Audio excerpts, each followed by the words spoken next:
Thank you, Hunter. Well, if you're trying to get to know a community, a stop at the county courthouse is probably a good place to start. Yeah, without even going inside, the often ornate buildings tell you something about the history and the people who live there. Well, this morning, Suzanne Lawler's continuing her series about the stories that courthouses and their hallowed halls tell. She's joining us now from Washington County. So, Suzanne, the clock tower that's behind you is actually not working right now? Yeah, guys, the clock tower is a mainstay here, but I don't know if you can tell with this shot, it's stuck at 6:15. But don't worry, they've got parts ordered. It's going to ring just like it did back in 1899. So this building dates back to the 1800s, but the two previous buildings, well, they burned to the ground.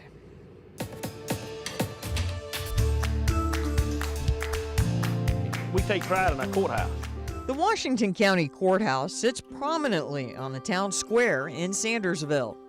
And it's the tallest building or structure that we have around, so everyone can see it. Dustin Peebles is the county administrator. He's tickled there is a spot on the courthouse grounds that's preserved from the past. It's a neat little feature and people seem to look over it, and I can tell you as well that I've not seen one anywhere else.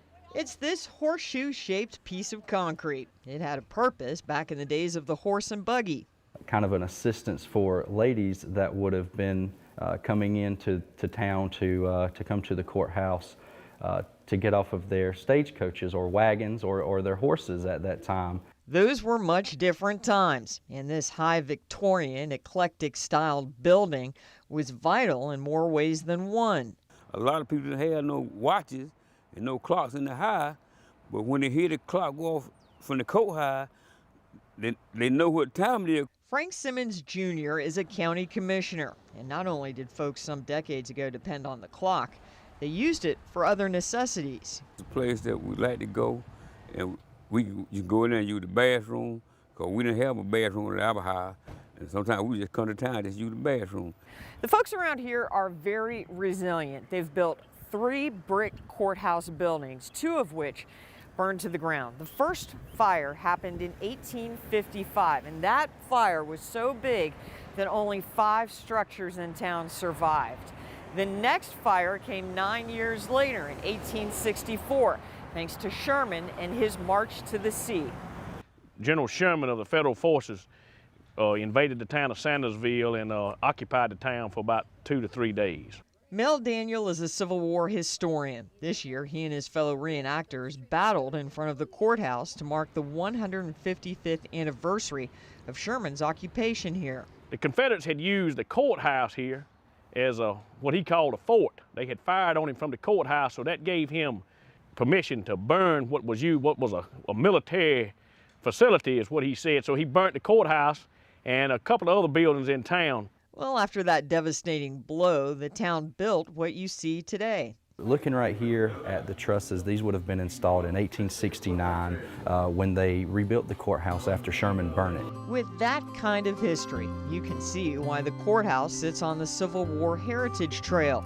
It also landed on the Registry of Historic Places in 1980. It's been here and it will always be here as far as we're concerned. All right, now the sheriff's office used to be in the back of the courthouse, and the sheriff himself lived in a little house behind the courthouse, and the house is still there. Now the sheriff doesn't live there anymore, of course, but it is the Historical Society and the old jail. Caitlin, Aaron, back to you. All righty, thank you, Suzanne. I learned a whole lot from that story. And I love seeing all the drone shots of these beautiful courthouses. So pretty. Absolutely beautiful. Well, we do have a lot more that you can learn and even see online, including more of that beautiful Drone 13 video. And we also have some extra interviews and a still gallery for you to explore there as well.